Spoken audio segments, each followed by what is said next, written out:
voting that we're going to be doing today is based on preference balloting. Rank each of them. So for example, for me, of the choices provided there, you know, probably I would go, oh, I don't know, burgers and tacos and chicken and pizza. All right, so everybody votes. And I'm going to write down your votes. No ties. That's a good point, because in our ballots that we're creating, we assume that every possibility gets a ranking. Okay, I don't know. There's probably some errors in here, and that's okay. We got 1, 2, 3, 4, 5, 6, 7, 8, 9, 10, 11, 12, 13, 14, 15, 16. All right, so we have 16 ballots. These are called preference ballots, and one of the things you'll be doing is to convert these ballots into what we call a preference table. And then all of the voting methods that we use today, and there's some mathematics involved, and so you can see how it works. Kind of a fun example. The arithmetic is pretty easy. There's 4 different voting techniques, and you'll find that in many of our examples, one candidate, or in this case, one restaurant, might win using one voting method, and a different restaurant would win if we used a different voting method. But we start off with preference ballots like this. And I wanted you to do that just so you could get a sense of what these mean. They all have a context. Now, I'm going to change all of these numbers, or all of these preference ballots, into what we call a preference table. And so in the preference table, I'm going to identify the duplicates. So here's a ballot that's B, T, C, P, this one here. There's one of those and 2 of those, one over here. BTCP, but there are only 2 of them. So I'm going to put a 2 at the top that indicates that 2 people voted exactly the same way. Now I have to go through all of these other combinations and write a similar number. So I'll just take them in order. The next one is P, T, C, B. And let me ask you, do you see any more of those? PTCBs? So there's just one. So we'll cross that one out. Next one is P, B, C, T. Any more of those? One of those. Our next ballot is C, B, T, and P. There's one of them there. Any others? CBT. Nope. Of course, in many of our examples, we're going to have a lot of matchers here. But we have a small group here. All right, the next one is B, P, C, T. B, P, C, T. There's another one. Okay, so just 2. And next one is C, P, T, and B. Any more of those? No, I don't see anybody else that favors chicken. So P, C, T, B. This one here. Any more of those? Yeah, chicken just doesn't seem to be a favorable option. T, C, P, B. A lot of 1s, as you can see. All right, T, C, B, B. Coming to the end. We have P, B, T, C, P, B, T, C, P, B, T, C. So we've got 3 of those. P, B, T, C, P, B, T, C, and P, B, T, C. And looks like we have T, B, P, C. Nope, just one of those, just one of those, and just one of those. All right, so you can see that there's quite a variety. How many votes were cast? 1, 2, 3, 4, 5, 6, 7, 8, 9, 10, 11, 12, 13, 14, 15, 16. That's one of the questions they're going to ask you in these problems. How many people voted?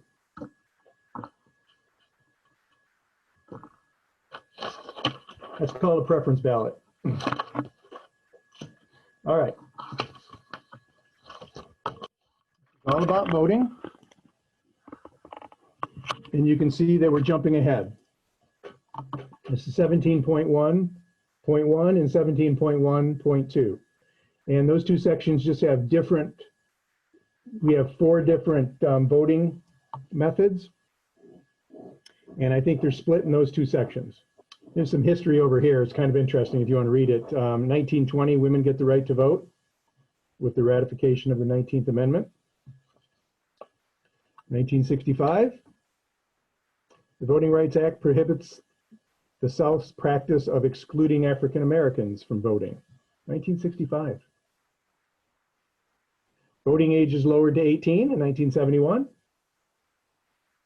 1973, the National Voter Registration Act simplifies the registration process. And then in 2014, by a 5-4 decision of the Supreme Court, they strike down key passages of the Voters' Rights Act. All right, so all of that has happened here recently. Here's maybe what your ballots will look like. Notice that they had 4 candidates as well, P, R, S, and T. And when they put them all together, there turned out to be 14 ballots that ranked P, R, S, and T. There were 10 ballots that ranked S, R, T, P in that order, and so on. And this is what your preference table is going to look like. This right here. How many people voted? Got a new example. How many people voted? Go ahead and write your name or your answer in the chat. Yep, 37. Very good. Okay, that's kind of the beginning. So we haven't done the methods yet. I'm about to show you those. But let's take a look at yet another example. We have 4 candidates running for mayor. They are A, Antonio, B, Bob, C, Carmen, and D, Donna. So A, B, C, and D. The voters were asked to rank. Imagine if you got to rank all the candidates. You could rank them all, and then we could do all of these methods and see who would come out via preference instead of just one person, one vote, right? Which is what we currently have. Okay, let's answer these questions. How many people voted in the election? Part A. See if you understand what's going on. This is a different preference ballot for Smallville. It's the Smallville mayoral race, mayoral election. How many people voted? It's rare, by the way, that you would have just 4 different categories, but all right, looks like you understand what's going on. Okay, so now we're going to ask you some more questions about this preference table. Part B says, how many people selected candidates in this order? D first, then B, then A, then C. How many? Can you see it? Okay, good. You seem to be figuring that out. Exactly 100. So these two look the same, but they're different because they have a different ranking at the 3rd and the 4th candidate. Right? So they are different ballots. If they were the same, then we would just put them together in one column as opposed to 2 columns. All right, last question in this group. How many people selected Donna as their first choice? Okay, yes. And here's the 220. Yep. Because Donna was ranked first here for these 120 ballots, and Donna was ranked first here for these 100. So you add those two together, 220 of the votes were Donna received first place. All right, so not so bad so far. Now we're going to get into the method. And you may have heard some of these terms before. The first one is plurality. Most of our elections in this country, other than the presidential election, we use plurality. And that is the person who gets the most first place votes wins. We don't do a preference ballot like this, but if you're going to vote for someone and you get to vote for one person, you're going to vote for your favorite, your top choice. So this is plurality. The candidate, or it could be candidates in case 2 people get the same number of first place votes. With the most first place votes is the winner. So what we're going to do is we're going to write down the 4 candidates, and we know that there are 500 votes. So these 4 numbers should add up to 500. So all we're interested in is the first choice, the number of first place votes. So A gets 130, D's 130 because A's Antonio ranked first. D gets those 120. And D gets those 100. And C gets those 150. And 130, B gets 0. And 0 and 150 and 220 is 500. So this is it. You then look over all of the first place votes. You notice that D has the most, and so Donna wins. Seems pretty simple, right? Person with the most first place votes wins. That's it. That's our first method. Let's go on to the next one. So in the end of each one of these problems, you're gonna select a candidate that wins. Donna wins by using the plurality method. And then we go on to the next one. Most of your problems will be who wins using this method, who wins using this method, who wins using the third method, and so on. The next one is the Borda Count. Borda Count. This is the method that's used to determine the winner of the Heisman Trophy every year. You got all of these sports writers and coaches, and they get to rank all of the candidates that are up for the Heisman Trophy. And then they give a point total. The person that has the highest ranking gets 4 points, and the person that gets the next highest ranking gets 3 points, and 2 points, and 1 point. And every system is different. What we're going to do with our method is we're going to, since there are 4 candidates, we're going to give 4 points to the top candidate, the most highly ranked candidate, and then 3 points to the next candidate that is ranked, and then 2 points, and then 1 point. So even if you're ranked fourth out of 4, you still get 1 point for that 4th place vote.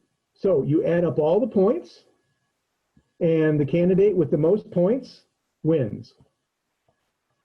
Since there are 4 candidates, we're going to give 4 points for each of the first place votes, 3 points for a second place, 2 points for a third place, and then a 1 point for the 4th place. If we had 5 candidates, we would give 5 points for the first place, then 4, 3, 2, 1. If we had 3 candidates, 3, 2, 1. All right, now remember what this preference table means. That means that there's 130 ballots that looked exactly like this. So there's 130 ballots that had A ranked first. So to determine the number of points that A gets for these votes, we're going to take 4 times 130. And let's go over to the next column. Well, with these 120 ballots, for each one, A was ranked last. So A gets just 1 point for each of those 120. Go over to the third column. Each candidate appears once in each column. A is ranked third for these 110 or for these 100 votes. So a third ranking of 3 is going to give him 2 points. So Antonio gets 2 points times the 100 votes in that column. And then finally, when you come over here, well, Antonio got 3rd place as well there. So 2 points for each of those 150. And then we add it up and get the total score. And then we repeat with B, get the total score. Then we repeat with C, and we get the final score. And then we repeat with D, get the final score, and then we compare the final score. And I'll show you a way to check to make sure that you have all the points accounted for. Okay, B is the next candidate. This is going to be easy because B is ranked 2nd, always. So for all of these votes, how many? 500 votes? B is going to receive 3 points. All right, so 3 times 500 is 1,500. But let me just do this pattern here. We're going to have 4 points. There are none. 3 points. We have 500. 2 points, none. 1 point, none. Oops, none. So it's just the 3 times 500. I mean, I suppose you could do 3 times 130 plus 3 times 120 plus 3 times 100 plus 3 times 150. I mean, however you do it, you're going to get 1,500 points for Bob, candidate B. All right, C. C is going to get, of those 130 votes, is going to receive 2 points because C got third place. Is all this making sense? It's kind of tedious, but okay, the next one, 2 points for each of those 120, and 1 point for fourth place for those 100 ballots. And then C got 4 points for those 150 because C was ranked first here. And finally, D. D gets 1 point for those 130 votes. D gets first place, 4 points for those 120. D gets also 4 points for those 100. And D gets 1 point for those 150. So it looks like D, Donna. Donna is the lover or hater candidate. She either gets first place or last place. So the question is, do you want a candidate like that as mayor? Either you love him or you hate him. One that everybody can accept, like B, like Bob. Bob was everybody's second choice. All right, let's add them all up. 4 times 130 plus 120 plus 200 plus 300. All right, so Antonio gets 1140. We already know that Bob gets 1500. So let's add up C, 1200, and finally 1160. So who wins? Okay, here's how you can check your numbers to make sure that you have all of the points accounted for. For each ballot, you're going to give 1 point, 2 points, 3 points, 4 points. 1 plus 2 plus 3 plus 4 is 10. 10 points per ballot, and there are 500 ballots. So since we're giving away 10 points per ballot, 1 point for a fourth place finish, 2 points for a third place finish, and so on. There are 500 ballots. If you multiply those 10 points by the number of ballots, you get the total points. And notice when we add up our four numbers, 1140 plus 1500 plus 1200 plus 1160, we get to 5,000. So this is how you check. That point version, that's the second method, the Borda Count method. All right, the third method is the method that uses a deviation from the plurality method. So what they do with plurality with elimination is they want to make sure that somebody has a majority, and a majority is more than 50%. So they're going to continue to eliminate candidates until one candidate has a majority. And that's called plurality with elimination. So we need a majority. Okay, think about this. You have to have more than 50%. So for someone to win with a majority, how many, and if there's 500 votes, how many votes would someone have to get in order to have a majority? Sometimes we say they have to have 50% plus one. Because if they just have 50%, then another candidate can have 50%, and they don't have the most. So 50% plus one. Yeah, so 50% or half of 250, or half of 500 is 250. But 250 would be exactly 50%. And the definition of majority is more than 50%. 50% plus one is meaningful, other times not so much. Okay. So for this method, we are going to continue to eliminate candidates, the candidate with the least votes, least first place votes, until we find someone with a majority. So it's going to look like this. Round one, A, B, C, and D. Now, when we did plurality, we found that the person with the most first place votes was Donna, and she received 220. But Donna did not have a majority. She had what we call a plurality. She got the most votes. In plurality with elimination, we're going to start off exactly as we started off the plurality method. That's what I call the first round. A has 130 votes. Votes in this case. B has 0. C has 150. And D has 220. Does anybody have a majority? If a majority is 251, does anybody meet that yet? No. So we go to another round, round 2. And what we do in the next round is we eliminate the candidate or candidates, could be 2, could be 3, that have the fewest first place votes. So we eliminate B because B has the fewest first place votes. And then if B were to have any votes, we would give all B's votes to whoever comes second in the ranking. But B didn't have any. So after round 2, we're still the same. But we have eliminated one of the candidates. Round 3. Does anybody have a majority in round 2? No. So we go to round 3.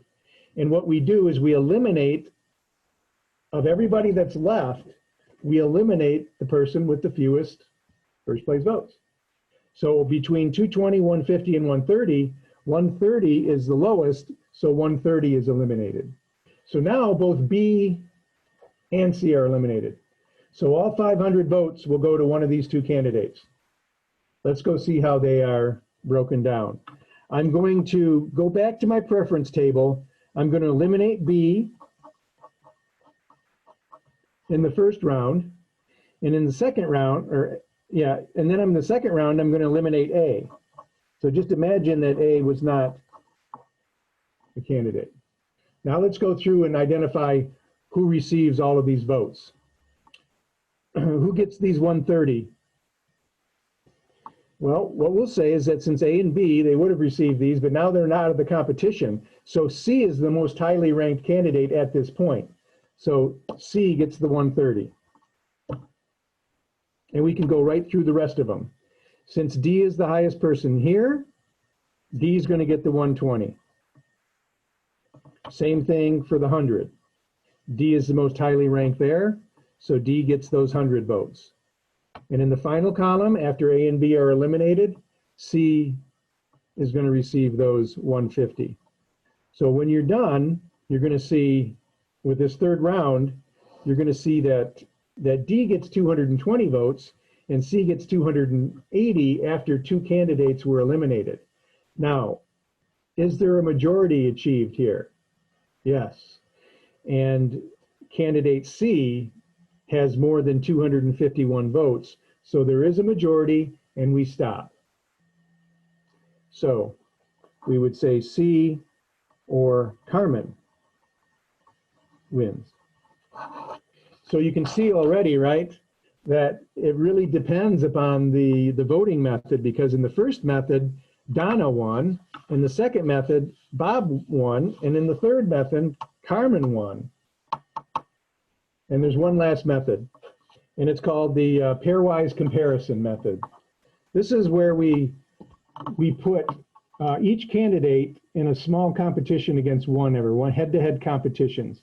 All the head-to-head competitions among the candidates. So candidate A would have a head-on-head competition with B and with C and with D, and we'll see who comes out on top.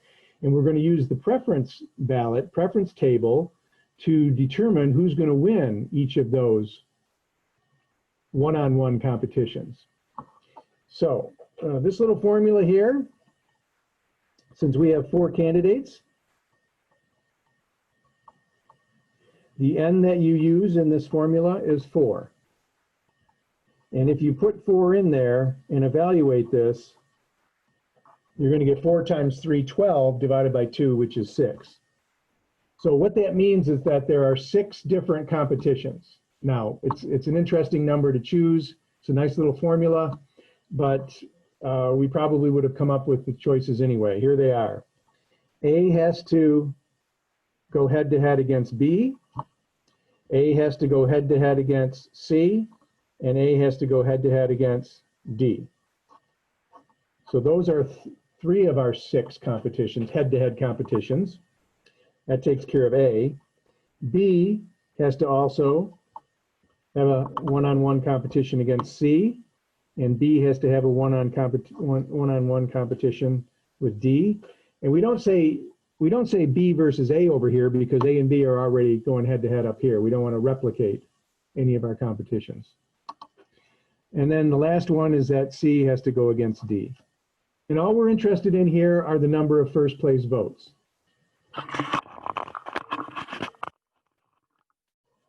There are 6 points that are going to be awarded, and the candidate that has the most of those 6 points is going to be declared the winner. And here's how you get a point. You get a point if in a 1-to-1 competition you win, 1 point. Any candidate has at most 3 competitions. So the most number of points that a candidate in this example can get is 3 points. There's going to be a total of 6 points because there's 6 competitions. There's going to be a total of 6 points given out. Candidate with the most points wins. You get 1 point if you win a head-to-head competition. You get 0 points if you lose a head-to-head competition. But what if there's a tie? If there's a tie, each candidate gets a half a point. They just split it down the middle so that we preserve the 6 votes. Okay. Let's do A versus B. When you're doing A versus B and you're using this preference table, imagine that C and D are not there. So if C and D are gone and A and B only remain in here, who's going to get these 130 votes? Who's ranked more highly, A or B with these 130? A. So A gets those 130. All right, the next one's a little tricky. I'll try to, who gets these 120? I have to cover up D, and I have to cover up C. So if C and D, if it's A and B going at a head-to-head competition, we only want B and A to remain in that column. So who's going to get those 120 votes there? Okay, see what's happening here? So B is going to get those 120. Let's go to the next column. If D and C are not there, who's going to get the 100? Okay, B. And finally, in the last one, if D and C are not there, B is still ranked more highly, so B is going to get those 150. And we add them together, 370 versus 130. In every single race, you'll add up to 150, which is the total number of ballots cast. Since B had more points, B gets plus 1 point. It's tedious, but you have to do it 6 times. If you had 5 candidates, 20 times. No, 10. I think there's 10. Oh, what is it? 5 times 4 divided by 2. Yeah, it would be 10. 10 different competitions instead of 6. Okay, I'm just going to work through this, and you can take a look at it as well. I'll talk my way through it, and then now we have A and C. So we're going to cover up B and D. So A is the top candidate for those 130. If we cover up B and D, C is the most highly ranked candidate for those 120. For these 100, we get rid of it, D and B. A is more highly ranked, so A gets the 100. And finally, if we cover up B and D, C is more highly ranked, so C gets the 150. So this one comes out 270 versus 230, and the 270 and 230 add up to 500, so we have all the votes counted for, and 270 is higher than 230, so C gets plus 1. And the third competition, A and D are going head to head. So we're going to get rid of B and C for each one of these columns. So A gets the 130 in the first column, covering up B and C. In the second column, those 120 votes, D is more highly ranked than A, so D is going to get those 120. Continuing to the third column, if you cover up B and C, again, D is higher than A, so D is more highly ranked, so D is going to get those 100. And then finally over here, if you cover up the B and the C, A, even though A is in the third place, A is who gets those 150 because A is more highly ranked than D. So A gets 280 and D gets 220, and 280 is higher than 220, so A gets the point there. 3 more competitions. The next head-to-head competition is B versus C, so I'm going to cover up the A and the D. And B is more highly ranked among those 130 preference ballots, so B gets the 130. If I cover up the A and the D in the second column, so that only B and C remains, B is also more highly ranked. In the third column, if I cover up A and D, B is more highly ranked there as well, so B gets those 100. It's only in the last one where C is ranked more highly. So this one is going to be 350 to 150. So B has more points than, more votes than C, so B is going to get +1. All right, I'll try to speed it up a little bit here. When B and D go head-to-head, A and C are not involved in the competition, so therefore B gets the 130, D gets the 120, gets the 100 in the next column as well, and then if you cover up B and C here, A is going to get, let's see, cover up A and C, B is going to get the 150. So 280 versus 220. And B gets the, and finally C and D, C gets the 130, D gets the 120 and the 100, and C gets the 150. So that's again 280 to 220, and so C gets the point. There are no ties, so we didn't give a half a point to, at any point in any of those 6 head-to-head competitions, we didn't give a half a point to both. So you do a table, and you have candidate and points. The total number of points, since there are 6 competitions, and 1 point is awarded for each of those. A gets a point, C gets 2 points, B gets 3 points, and D gets 0. And those are your 6 points. The candidate with the most points out of the 6 wins, so we would say B wins. And B is Bob. So here was an example where Bob is going to win in 2 of the different races. Donna's going to win in 1, and Carmen's going to win. Antonio, unfortunately, is going to get, we don't have a method that he's going to win. But that's it. These are the 4 methods. You're going to be trying it on different preference tables.